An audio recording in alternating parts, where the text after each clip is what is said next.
All right, let's talk about marine and protected areas. Um, I think we all know what they are, but by definition, it's really an area of the marine environment that's been especially cordoned off in a way or demarcated in some way, and it's dedicated to, through protection, it's dedicated to the maintenance and or recovery of biological diversity at the habitat and ecosystem level, to make sure that these ecosystems stay in a healthy and functioning state. So management measures can include, the whole area can be a marine reserve, which normally means that there's no extractive use that is allowed, including fishing, whereas non-extractive use such as water sports, etc., might still be allowed normally. We might have certain areas that are closed off, such as temporarily closed tambu areas, which I think we're familiar with in the Pacific. These areas are only opened by traditional leaders for specific cultural purposes after a certain amount of time, a couple of years. We might, marine protected areas may involve restrictions on fishing gear, kinds of species that can be harvested or fished, size of species can be harvested, and also maybe access to particular areas within the marine protected area for fishing. So we also have what we call marine protected area networks, and there's more attention is being given to these days by scientists involved in marine protected area design. And they're saying that where you have a network, it may actually be more efficient. And the network is like a collection of smaller, normally marine protected areas that are linked ecologically by ocean currents, normally, where eggs and larvae that are produced in one marine protected area can be washed through the ocean with currents across to another small protected area in the network. And I'll show you a slide on this in the next slide. So they're connected ecologically, functionally, and they have the potential to provide great resilience to climate change impacts, because it's the same as other things. It's not putting all your eggs into one basket.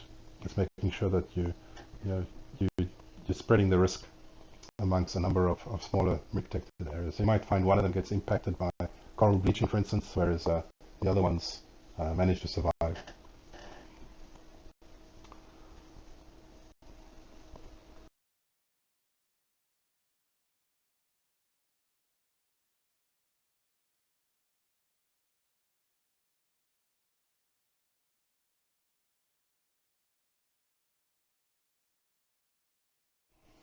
So this is really just an example to show how different coastal ecosystems can be linked. In this sense, it's really looking at coral areas and how they link to ocean currents, which then take eggs and larvae either into mangroves or into seagrasses, where they hatch into fingerlings and small fish. And these ecosystems provide these juveniles with physical habitat protection against predation, gives them a chance to grow big enough to survive, in which case they can leave these areas and return to the deeper waters, back into the coral areas, if there are coral species like snappers and parrotfish, and where they can start the cycle again. So it's important to ensure that you have a marine protected area network that maybe has some coral area, it has mangrove area, and it has seagrass area, so that we make sure that these life cycle stages of marine organisms are catered for.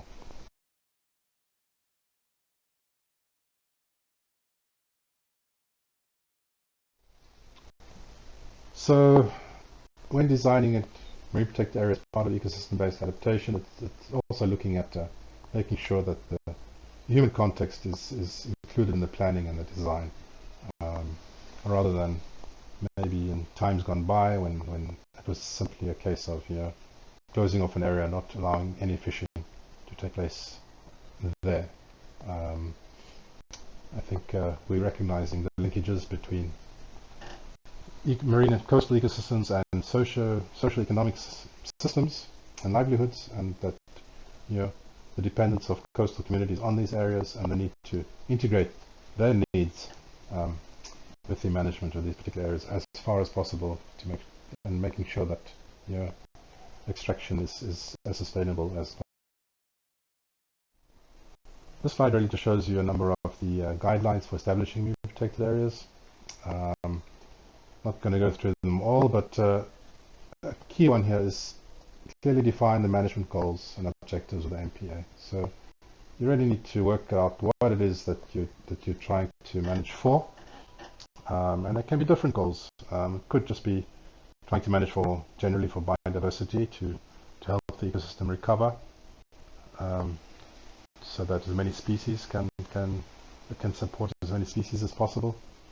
It may be that you're targeting a specific fishery, that you're not really wanting to necessarily have as many species as possible, but you're wanting one particular fishery or a couple of particular species of fish to increase in population. It may be that you're looking at climate change adaptation goals as part of your management goals and objectives. So important to spend time on that, because your management activities are going to flow from what you set as your goals and objectives. So there's also, I've mentioned the marine protected area scientists who are working on design issues. They're looking at MPA networks and how effective those can be as opposed to just one single marine protected area. And they're saying that it's possible through having these networks that you can achieve multiple goals for a marine protected area. So you could manage for a particular fishery and biodiversity and climate change objectives at the same time, which would be a good approach, obviously, if you take an ecosystem-based adaptation programmatic approach. And they provide a number of principles and guiding principles on what you should, factors you should consider in the design of your marine protected area network in order to make sure that it caters for these multiple objectives. This picture at the bottom really just shows how the importance of letting fish grow to maturity before catching them. So to have size limits in place. This fish of 33 centimeters releases 50,000 eggs. This fish twice the size, 66 centimeters, but the amount of eggs is 86 times more than the 33 centimeter fish. We're now looking at 4.3 million eggs. So exponential growth in the number of eggs that can be produced by bigger fish. And marine protected areas allow a safe space for fish to grow to a decent size so that they can reproduce, and these fish populations, when they increase within the protected area, the theory, and this has also been shown to be true, that the excess fish they spill over into the areas around the marine protected area where people are allowed to fish. So communities recognize an increase in the amount of fish available for fishing in the areas outside the marine reserve. So here are some more of those principles, the 15 of them in all. These inform the design of marine protected areas networks in the context of managing for multiple objectives, including climate change adaptation. They're all unpacked in the notes that accompany the slides, as well as in the associated technical guide. Have a look at those. There's also a case study or academic paper by Stacey Jupiter et al. Based on research in Fiji on marine protected area networks, and looking at the scientific basis to see how effective they were after a 5-year period, and contrasting some different sites in different countries. So it's a good case study. It'll give you further insight into the role of marine protected areas networks in managing for multiple management objectives, and particularly for climate change adaptation.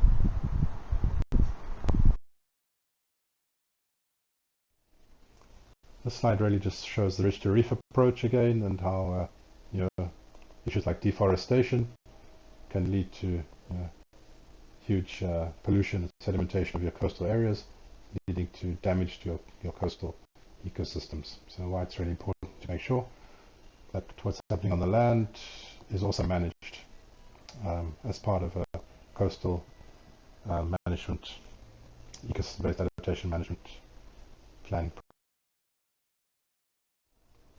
Option 2 is restoration of coral reefs.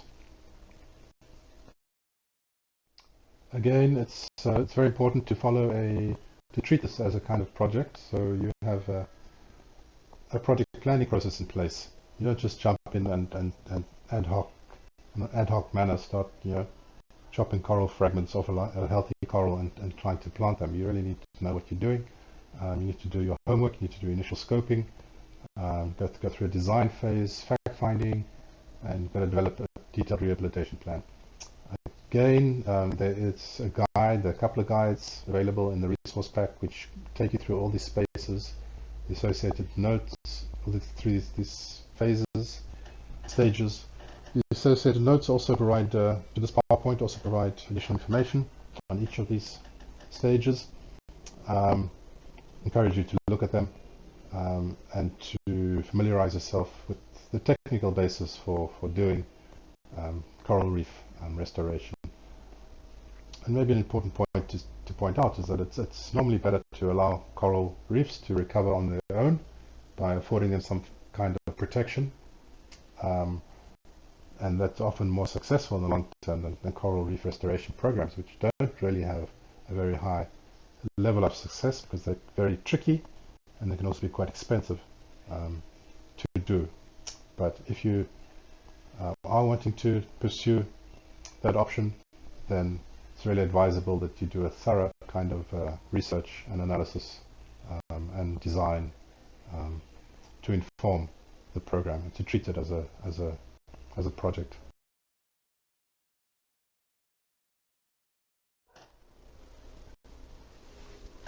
Most coral rehabilitation projects make use of a in situ coral nursery as part of the process.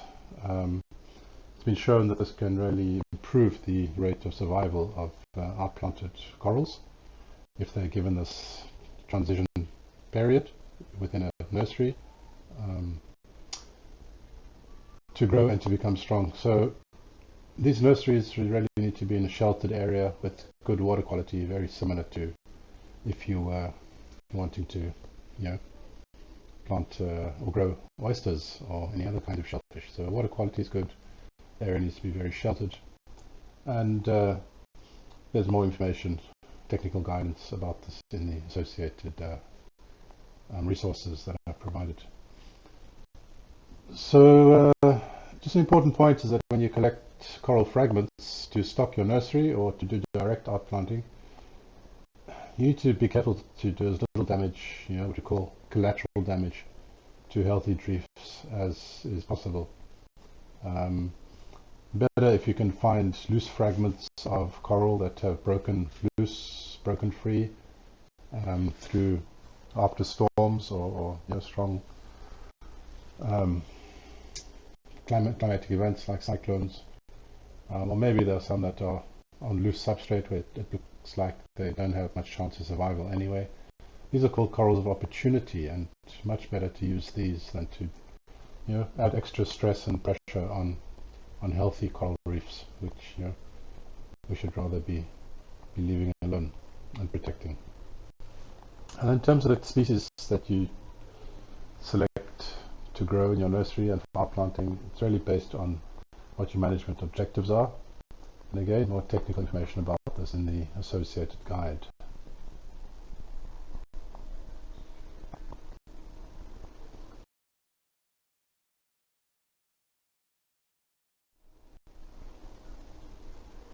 This is really just a picture of what a coral nursery could look like.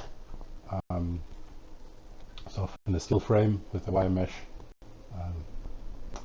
located in shallow water, and there are different designs that can be used, and again these different options and designs are available in the associated guide.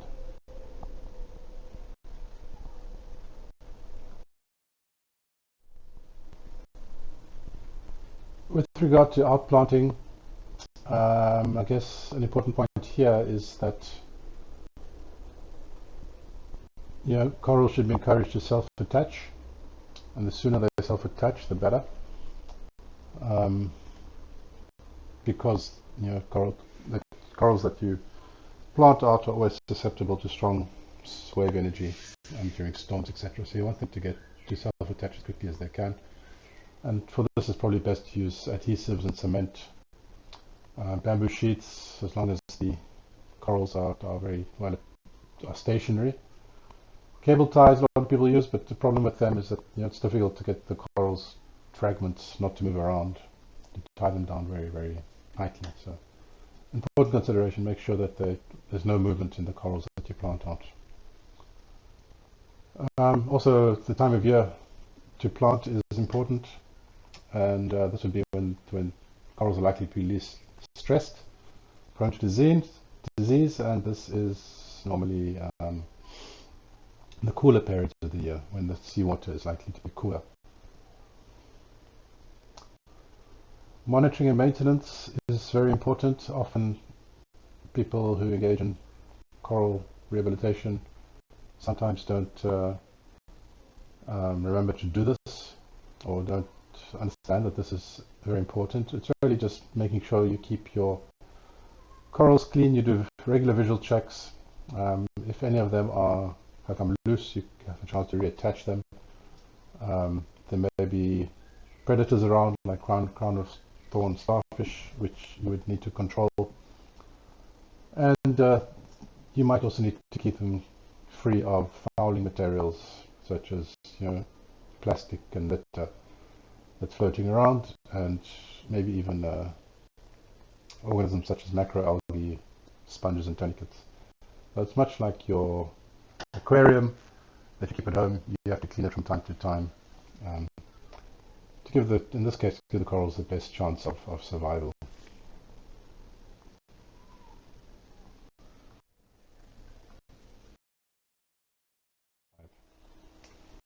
There are two case studies in the guidance materials that accompany the slides. One is from Tuvalu, Funafuti Atoll, and the other one is from Matariki Island in Fiji.